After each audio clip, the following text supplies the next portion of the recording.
The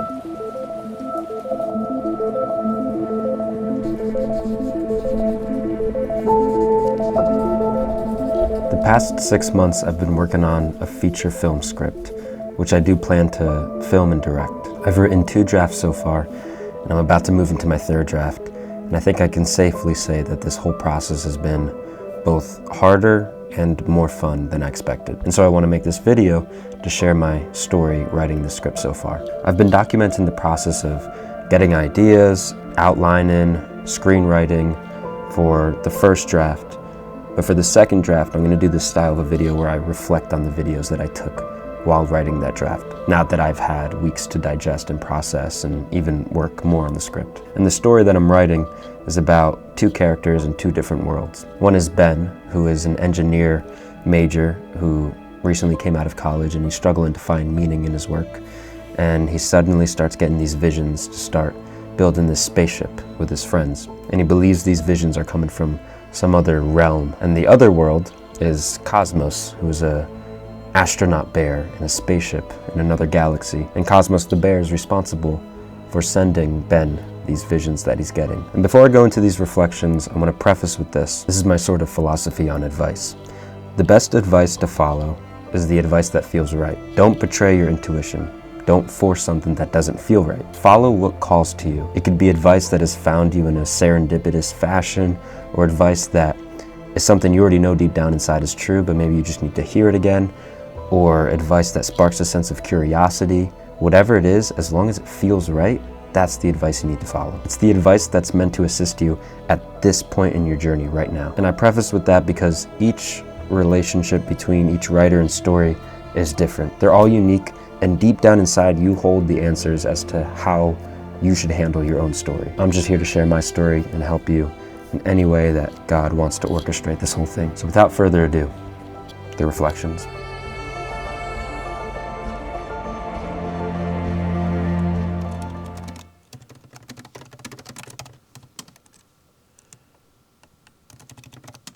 Why do you love puppeteering?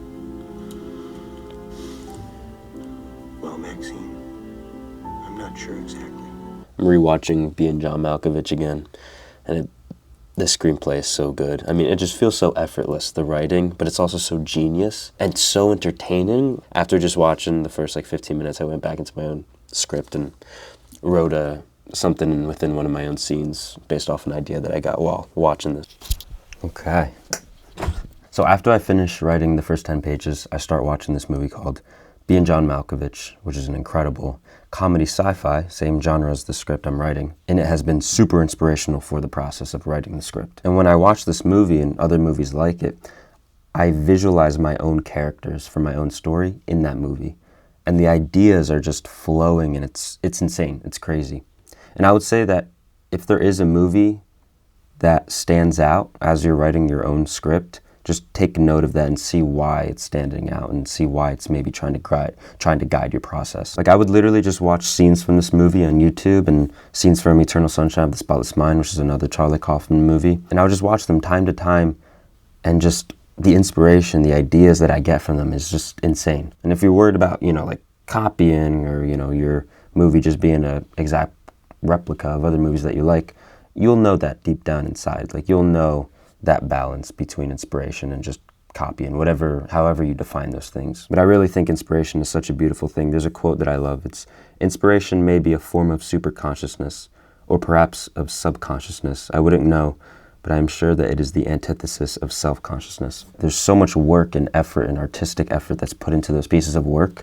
That's there's meant to be seeds that trickle into our work, the art that we make. So that inspiration, how that finds itself into the process, for me, it's a beautiful thing. But anyway, I did finish the 10 pages for today. And it took me around 2 hours to do. And I didn't set a timer like I usually do, which is nice because I think the timer served its purpose for the first draft. But now it's more hands-off. Now it's more I just want to feel more relaxed writing. And I did. I really enjoyed writing these 12 pages. I like to set timers when I write if it feels right.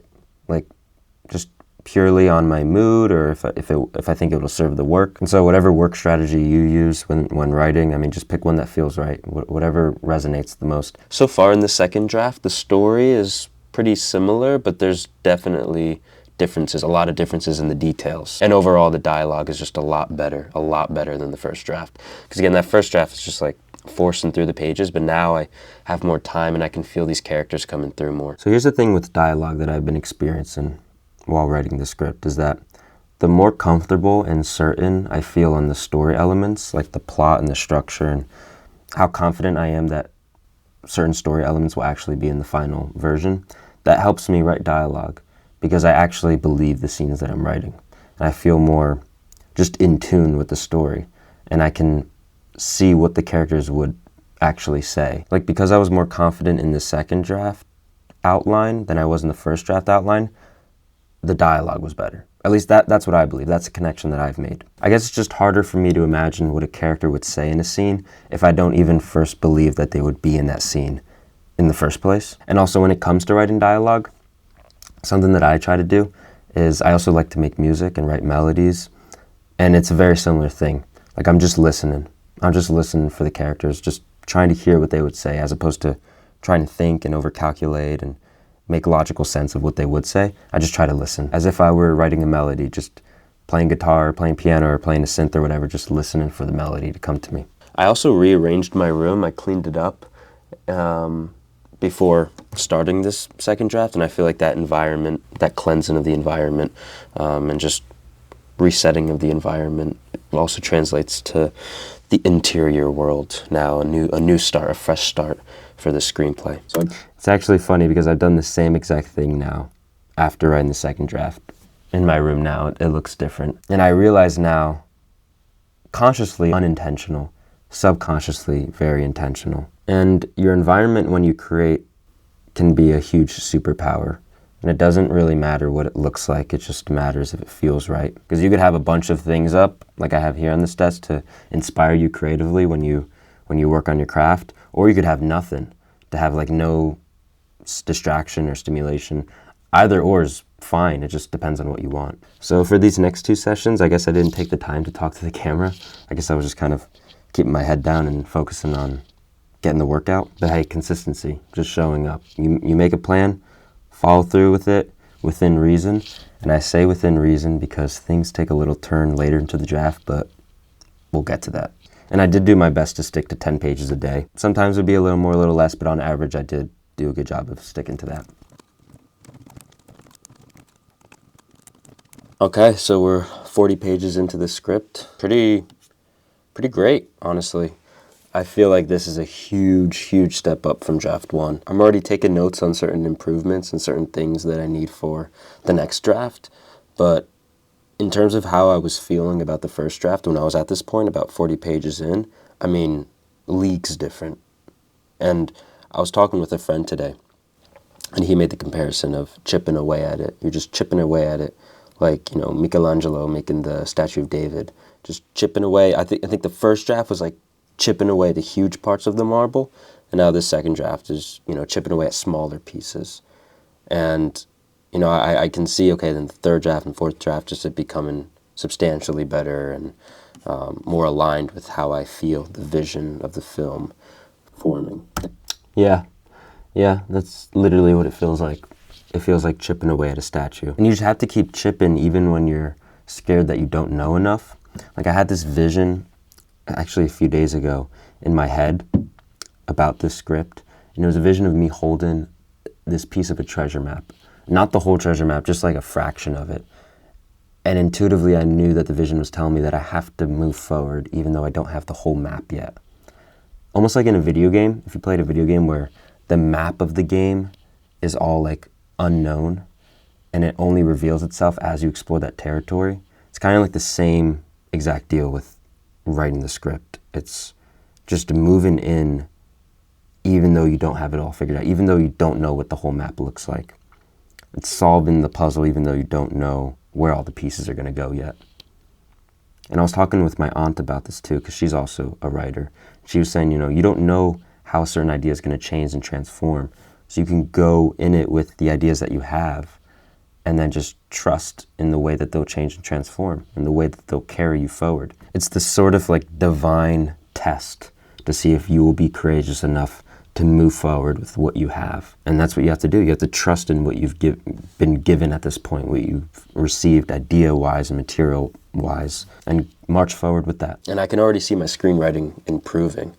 Just snappier dialogue that actually feels like the character's talking as opposed to the first draft. Again, just like where I was punneling through the pages, just forcing it, and which I needed for that first draft. But now things are different. I'm evolving, as a writer, but also in relationship to the script. My purpose is evolving as I write. I just feel so much better about these pages, about this script than I did with the first one. Well done, Tommy. You deserve that feeling. And it's because, I think about this script, so I'm just thinking about it all the time. And I don't know how unhealthy it is. Doesn't feel too unhealthy. The only times I felt unhealthy was when I'd be falling asleep. I'd be trying to fall asleep, and I'm just thinking about the script, but then I would just try to shift my focus to something else, not feed into it, not give in to that. Unless, an idea is just given to me. But I'm not trying to, solve problems with the script as I'm falling asleep. Yeah, it's a tricky one, because I think you don't need to do anything. It's your own journey, but I think a healthy level of obsession is needed in order to do something ambitious. And in my eyes, writing a feature script is pretty ambitious.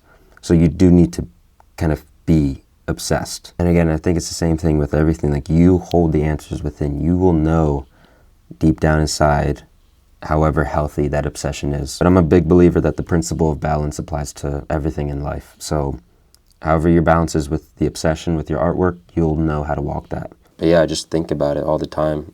When I wake up in the middle of the day, and then just writing down as much as I can. And also about the conversation I had with my friend today at the park. It was incredible. We were laughing, we were joking, because I told him about the story and all the comedic parts, and we were joking about the characters and thinking about new ideas and riffing, and he was really helping, recommending other comedy movies to watch. It feels incredible when I share these ideas with my friends or family or people that I know, and they can contribute as well, or they give their thoughts. And like I said at the beginning of the video, follow the advice and follow the guidance that feels right. Don't just follow something because someone told you. Follow it because it resonates and it sparks curiosity. And it's the same thing with inspiration from the movies that I watch. I think the art that I make is meant to be co-created with so many other things in my life. It's a result of my experiences in life, my experience with other people, my thoughts and feelings on life. It was just nice. It was a nice, productive conversation. That was showing me the magic of, sharing this, that support from other people, from friends. It really meant a lot, and it got me more excited for certain scenes in the script.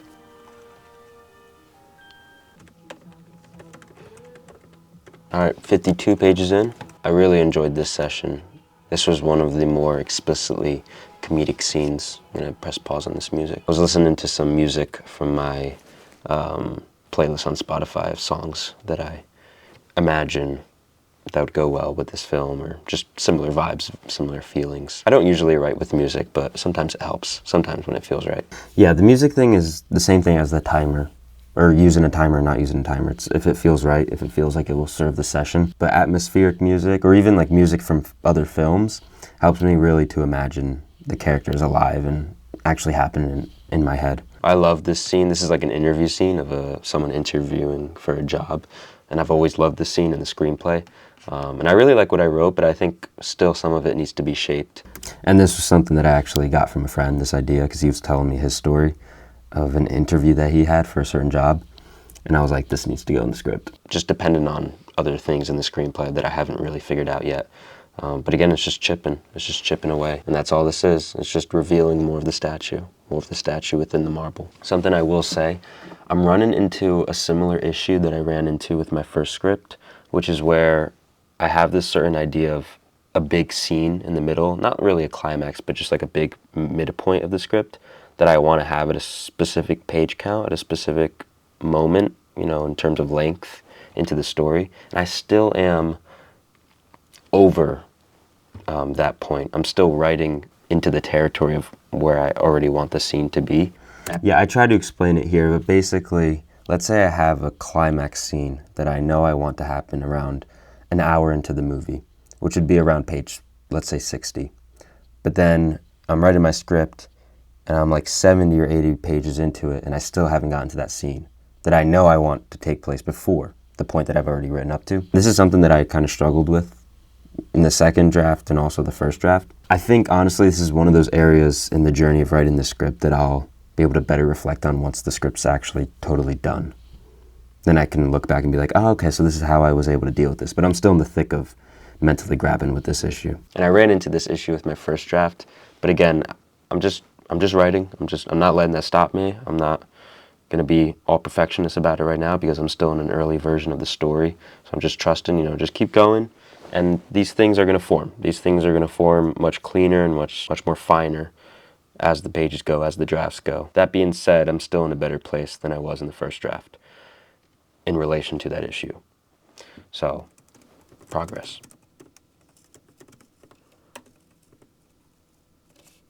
Another 10 pages done. We're on page 61. Honestly, didn't feel the best about these pages, but consistency. 10 pages down, better than nothing down. Trust the process. If I decide to not write, just purely based off of my mood or purely based off of whether or not I feel like writing, then if I just always follow that, then maybe nothing gets done. But yeah, like for example, I just don't feel as strongly about the dialogue that I wrote in these 10 pages as I did in previous pages, previous scenes. And I do notice why. I can tell why. It's because at this point right now in these scenes, I'm still not totally too sure about the characters and who they are and why they are at this point that they are. Yeah, it's the same thing where, the more confident I feel in the scene itself, the more confident I can write dialogue. But that's just why the more I write, the better I'll feel with the story, the better I'll write the dialogue. But yeah, that's my observation of why I feel like I've written stronger dialogue in the previous scenes than this right now. But maybe it's going to be different, I'm sure tomorrow as I write pages 60 through 70, maybe I'll feel better about the characters or better about the scenes and I'll write better dialogue because I feel more confident about it.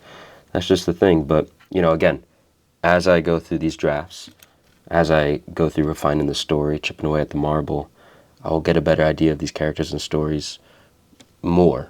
It's consistency, whether I feel like it or not. I know it's important to keep the momentum going. So the two main characters are Ben and Eddie. The protagonist is Ben. Ben. So at this point, I do a table read of the script. I think it's like 60 pages in or whatnot, and I do a table read with my friends from high school who I collaborate a lot creatively wise. And this was the most fun that I had during the process of writing the script. And I guess usually you wouldn't do a table read when you're not done with the script yet, but I wanted to, and it was a lot more fun than I expected. And I got great advice and great thoughts and ideas from them. And the great thing with the table read is that you get out of your own head, because you're with the script zoomed in so long, but when you hear other people reading it back to you, you hear it from a different perspective. You hear it with a different lens. Say hello to the vlog. We're on the vlog right now! Oh, my hairline. No. Right, let's get to it. We're gonna be in the vlog. I guess I'll do Eddie. Oh, because you want to play Eddie because you want to play Eddie as a character, don't you? Luis wants to play Eddie. I think Luis would be amazing at playing Eddie, but we'll see. We'll see if it happens. I would be willing to play Eddie. Another thing when we did table reads in film school was the writer wouldn't say what the story was about to the rest of the class. Yeah, so if you let your peers just read your script out to you without you first telling them what the story is about, you get a better sense of what's coming just strictly from the screenplay. It's basically so that they can make their own interpretations, and you can see if there's maybe some things in your story that are getting lost in translation. But again, it's just one of those principles to consider, because there might be something that you feel very strongly in your script is good as it is, but other people are interpreting it differently. Doesn't mean that you have to change it. A black screen. The sound of a light spark. A colorful light begins to fade onto the screen.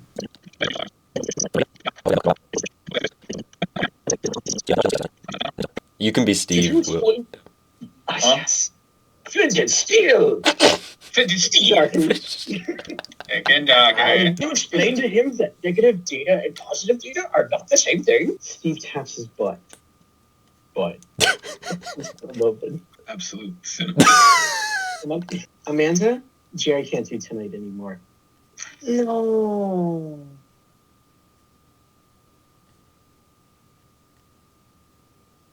Eddie? My bad. It's so weird having your script read out loud because, again, it's just like in your head for so long. But I will say the joy that I had while doing this table read reminded me of why we do this in the first place. Just for moments like these, moments of joy, moments of fun. It's these connections with other people, with friends, with artists, and just having fun during the journey, during the process.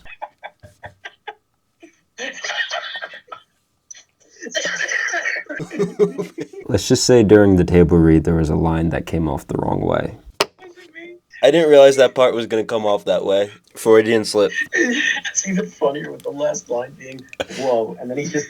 It's funny, too, because it was a line that I wasn't even thinking about, but when we read it out loud, it was like, oh, wow. But I guess that's one of the benefits of doing the table read. One of the unexpected benefits, I guess. I didn't know skateboarding was such a turn-on for you. Glad you're enjoying it. Does the bear have subtitles, but doesn't that kind of take away from the grunts?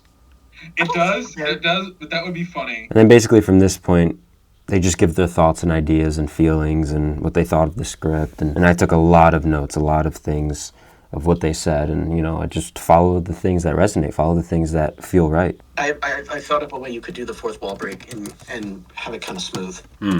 If the bear smashes like the keyboard and like the computer's like accessing translator program. Oh, that's funny. Yeah. That's actually pretty good. I like that idea. That is for a moment, it translates one of his grunts, and then he just smashes it, and then no more. It's beautiful when you have other people's ideas in your story, because then it just becomes this collective portrait of many minds together. It just feels bigger, and it feels special in a different kind of way. This solves a lot. Yeah, this really does help me a lot as I go into this next scene after that I'll be writing tomorrow. Tommy, were you serious about me being able to play the bear? Of course. No, I'm dead like 100,000 million% serious. We need to find a Joanne fabric, probably, since they're closing. They found chapter 11 a few months ago. But we should go there and get a whole bunch of fur for the bear costume. For the bear outfit. Okay, bet. And indeed, we did do that. When we were at the store getting props and costume material, it was so satisfying when we knew which materials we would use. We found the material for the suit. This is the one. It feels right. The combination of the fur and the material. It's serving Louis Armstrong on the moon. I'm in space. And just following the fun, again, like just what feels right. And something about gathering physical materials before even filming just makes the story feel more real and more immediate. Like, I will be using a lot of similar props for this film as I did for my senior thesis, a bunch of like retro technology. And it really inspires the process of writing because I have something physical that I can look at and say, yeah, that'll be in the film. This is happening, this is breathing right in front of me. It's past 2 a.m. right now, Monday night, so technically Tuesday. But I just wrote 8 pages, and I'm so tired, so I'm not going to talk for a while. But I just wanted to record this because hard work, I guess, or work that you don't always feel like doing. Like the 8 pages I just did. I like what I wrote.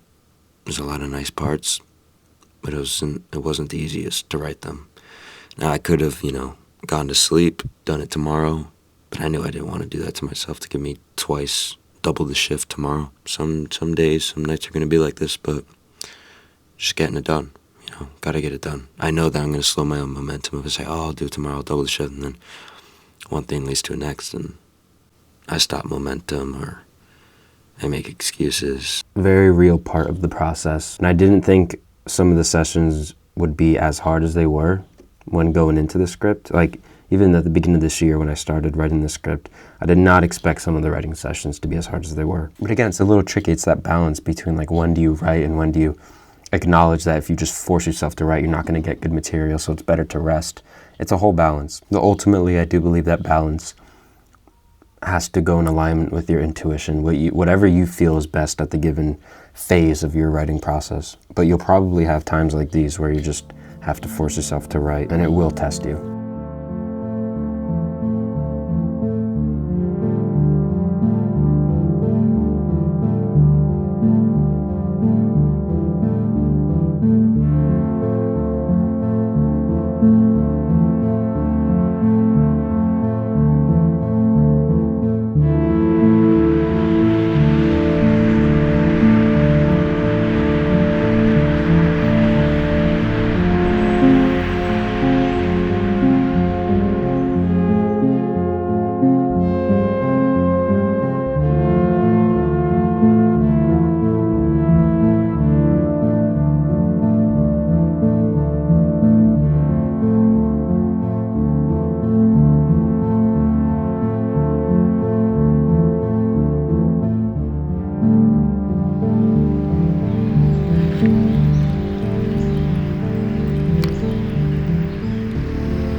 Alrighty.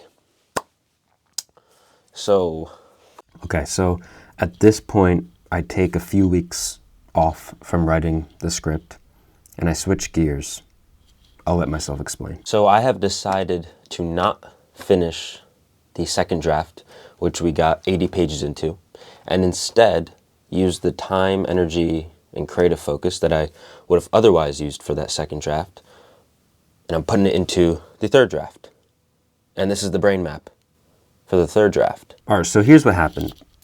I got 80 pages into the second draft, and then I went to Texas for Camp Film Fest, which is this awesome film festival with these content creators, these online artists, and it was an incredible event.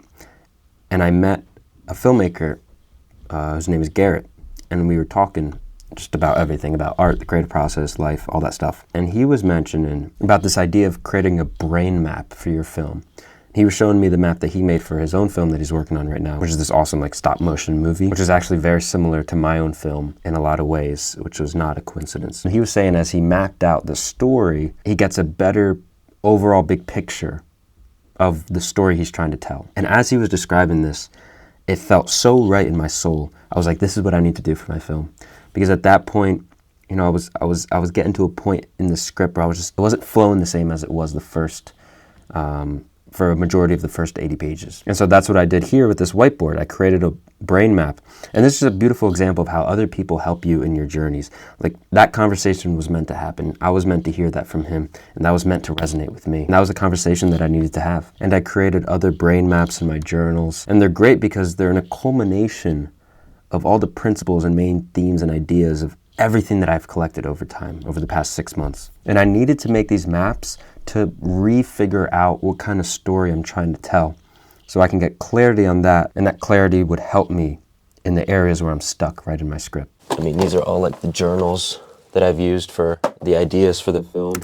Yeah, the pocket journals were a game changer. When you bring those around with you, you're just in the state of openness, the state of receiving. And you can write something down at the moment and then read it back later, read it back the next day, and have a different view on it, because ideas are all around just waiting to be caught. So this is sort of my accumulation of like my main working themes, dramatic themes, character, just blah. It's the blah of my creative spirit for this film. And also I got a bunch of old props for my senior thesis film, which I've mentioned before. My senior thesis film is that short film is very much inspirational for this feature film.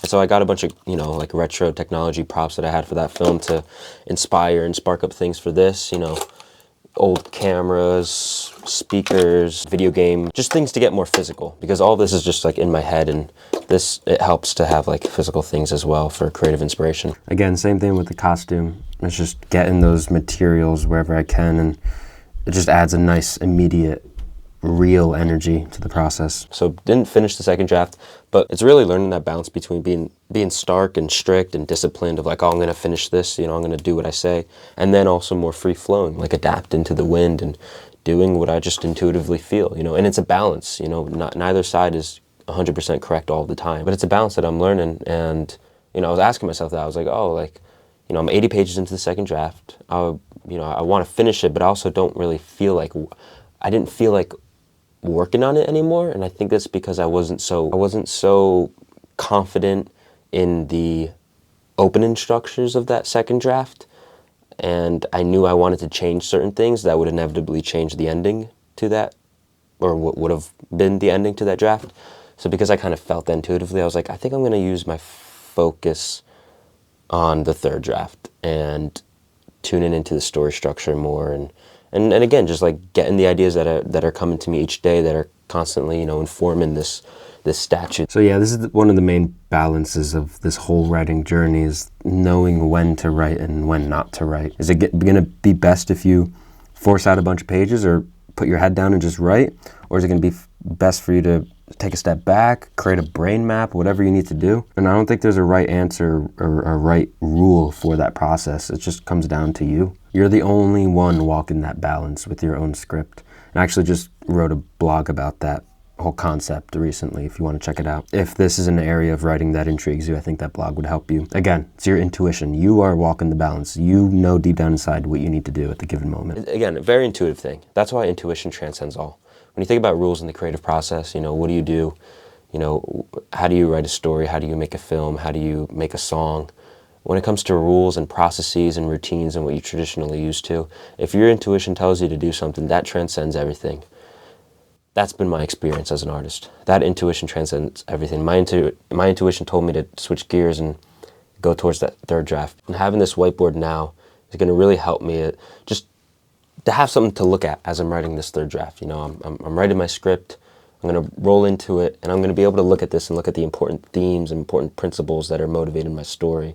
Basically, everything that's on this whiteboard, like 90% of this stuff, it's things that have been there from the beginning of like the first draft that have just like transformed and changed. It's literally like these are the ones that stick, and these are the ones that feel strongest throughout all of my pages of all of my notes and all of my drafts and everything. These are the ideas that feel strongest, and that's how I know they get me the most excited. Yeah, it says a lot about an idea if it sticks around for 6 months after working on a script for so long. Seth Rogen, he says this thing where an idea is good if it sticks to the wall and it stays there for a while. So all of this, these past months of writing the script, just all these ideas just flowing and coming and going. But the ones that have stuck around for the weeks and months, those are the ones that make it on the whiteboard. Those are the ones that make it on the outline, on those brain maps. They sort of stand the test of time, if you will. Before we close out this video, I would say like the biggest writing lesson that I've been learning recently, with this screenplay, is that trust your deep-seated emotions when it comes to ideas for your story. If there's an idea that gets you really excited, if you're writing down, and if you get an energetic idea and you write it down, you're getting excited as you write it down, you're like, oh yes, that's great. Trust that. Trust that deep-seated emotion. That's gold. That's telling you that how excited you get for an idea is an indicator of how important that idea is for your story. That's your spirit screaming to you, use this idea. It's what excites you. There's so many things within the story that excite me, and I know that it's because they're so important for the story. And I think this is true because your deep-seated emotions reveal the things that your soul cares about, the things that your soul connects with. And those unique soul connections that you have, it's going to produce your best art, because that's the most authentic art. That's the most original art that you can make from you, true, authentic you. And yeah, I think that's why that works within the process, following those deep-seated emotions. When you have an idea and it feels so strong and it feels emotional, when you think or feel something out in the world or in your room or whenever you're thinking about your story, the deeper the emotion, the more important that idea is. Thank you guys for watching thus far. I've learned so much as a writer, as an artist, and this story, this film is shaping up to being something really special, something really close to my heart, very reflective of how I feel about life, and that is so cathartic as an artist. And the final thing I want to mention is just to re-emphasize the importance of reaching out to other people where that feels right, because there's just been so much, like the script would not be what it is without those conversations with other people. There would be an area in my script where I'd be a little hazy on it,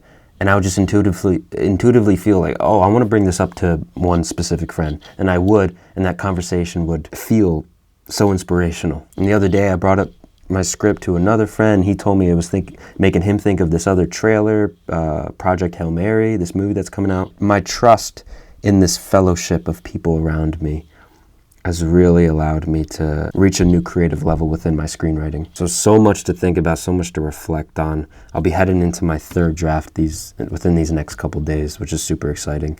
But I would say the big 3 things from this journey: the balance between when to write and when not to write, trusting those deep-seated emotions, and reaching out to other people for help. And I will let this guy do the outro. We will keep going.